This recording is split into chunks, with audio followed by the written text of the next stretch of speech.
One of my favorite things that games journalists do is that they'll present the general opinion of the gamer or like of the general gaming populace, and then they'll just go against it for absolutely no reason. Like they'll acknowledge the fact that their opinion makes no sense, but then they'll write a whole article about why they still hold their opinion that makes no sense, and by the way, they're paid to have this opinion because they're a paid journalist. Case in point, this nonsense article from Kotaku, where else? From December of 2023, called My New Year's Gaming Resolution, Spend More Time Gaming on Consoles. Subheadline, I've come to appreciate the benefits of a focused, distraction-free experience in other areas of my life, so why not apply that to gaming? If you've been watching my channel for a while, you know it's been a minute since I did a little article reading with you guys, and it's also been a minute since we had a journalist do the normal journalist thing where they recognize that their opinion is not the popular one, nor is it really the logical one by their own admission, as we'll see, but they are a journalist for a big company, which means every once in a while they gotta throw a bone to the corporations. So here's an entire article about how the author is ditching PC gaming for console gaming this year, basically for no reason. And why am I taking issue with this? Because you are a paid journalist. People come to you for your opinions. Your opinions hold weight in people's buying decisions. And so when you just blatantly misrepresent the console versus PC argument, you cannot be surprised when PC gamers take issue with this. Shall we begin? Oh, and this article was sent to me by a viewer like a long time ago. I'm only just now getting to it. But if you guys have articles that you want me to read or videos you want me to respond to, just go ahead and shoot them to me on Twitter. My DMs are open for this exact reason. It takes me a while to get to them sometimes. There's a lot of DMs, but just, bear with me. If you have something really bad you want me to respond to, make a video about, shoot it over to me. I appreciate it. I appreciate you.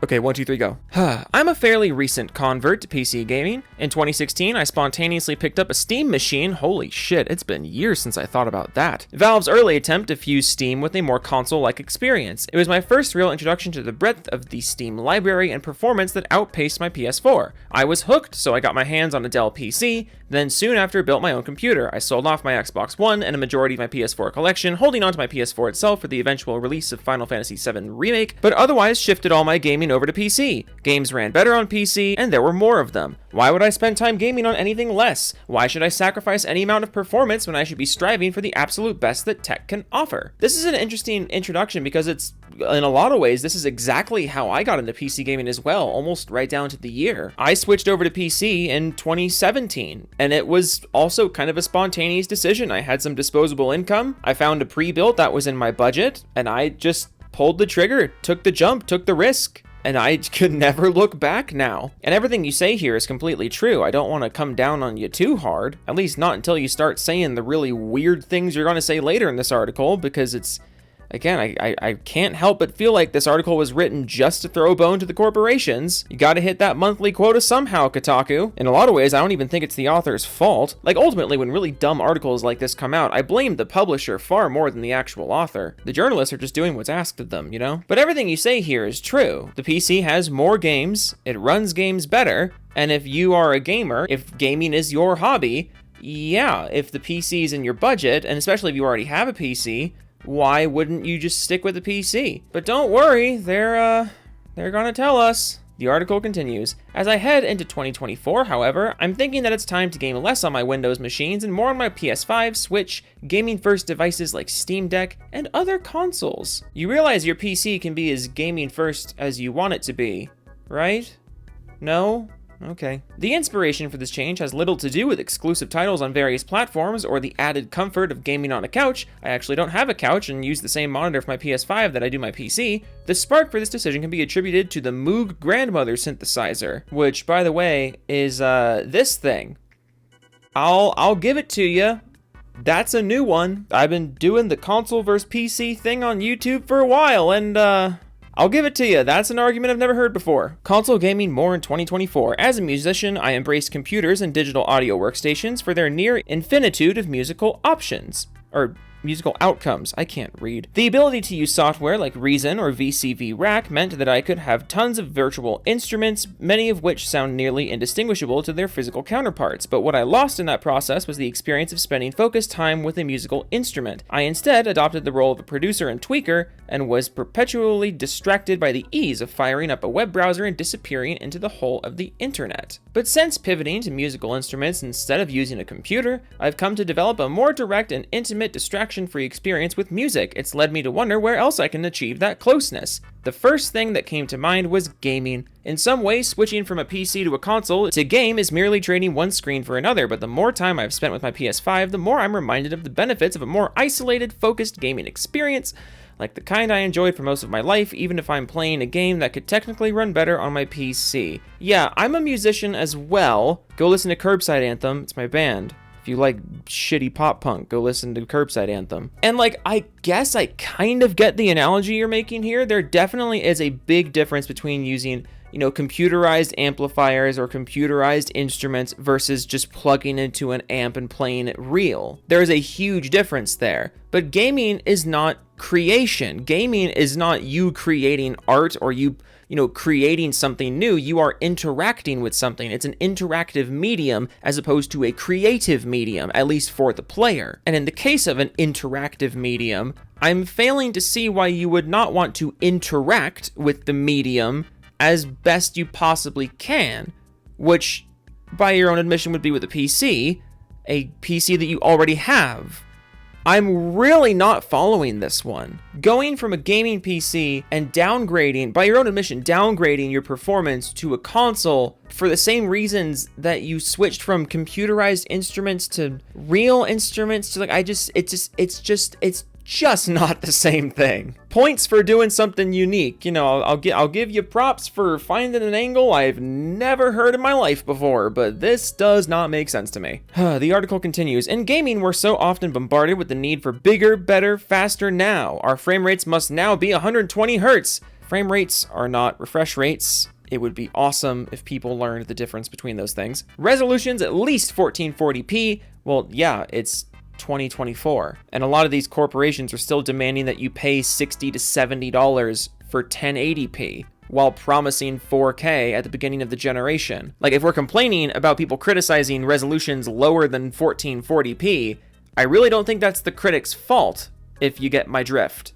You were promised something, you didn't get it. It's not the consumer's fault for being upset about that. And marketing materials tell us that we ought to be streaming, sharing, and creating content constantly. Overlays want us to constantly be chatting on Discord and other services. Consoles have been infected by this mandate too, but the PC is the king of making you feel like shit for not having a reliably stable frame rate on the most graphically demanding games at absolutely all times. How can you even have fun if ray tracing isn't involved and set to the max? Yeah, I wholeheartedly disagree with this, actually. I think the consoles are astronomically more guilty of this. I'm a PC gamer. I have never felt guilty about the performance of my games. Like, what is this? Because I built the machine. I know what my machine is capable of. I'm not going to feel guilty when the machine that I built with the standards I wanted gives me those standards. What? It's the console market that constantly says you must have these super graphically demanding games. You must have ray tracing enabled on everything. You must have a stable 30 frames per second. How dare you demand higher than the frame rates that we give you? It wouldn't be a stable, smooth experience then. Like, how you're describing the PC market is pretty literally what the console market is now, but I'll just let you keep going, I guess? Like, I just don't get this. On the consoles, your performance is so frequently sacrificed for the sake of super amazing reflection, light textures, and ray tracing, everything, and hair textures. But you gotta have 30 frames per second. Have 30 frames per second for that. Because you gotta have these amazing graphics everywhere so you can just smooch the graphics. Meanwhile, on PC,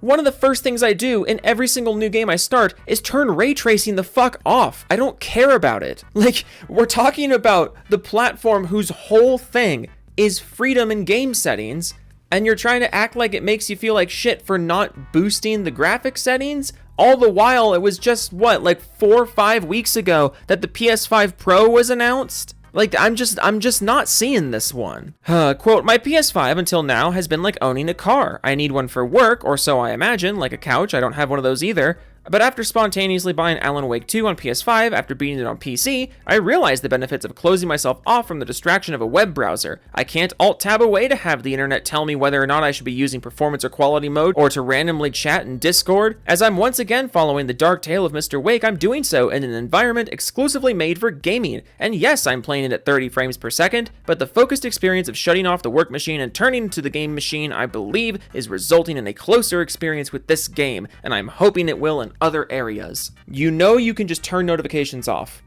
right? You know you don't have to alt-tab, right? You know you don't have to listen to what the internet says your preferred settings should be, right? Like, all of this is so completely, utterly optional. I'm not really sure why you're bringing it up at all, if not just to work backwards to make the title of the article work. If a web browser is really so tempting to you on the PC, I'm failing to see how you're not just going to be picking up your phone and scrolling Twitter or scrolling Instagram while playing on a console. You know what I mean?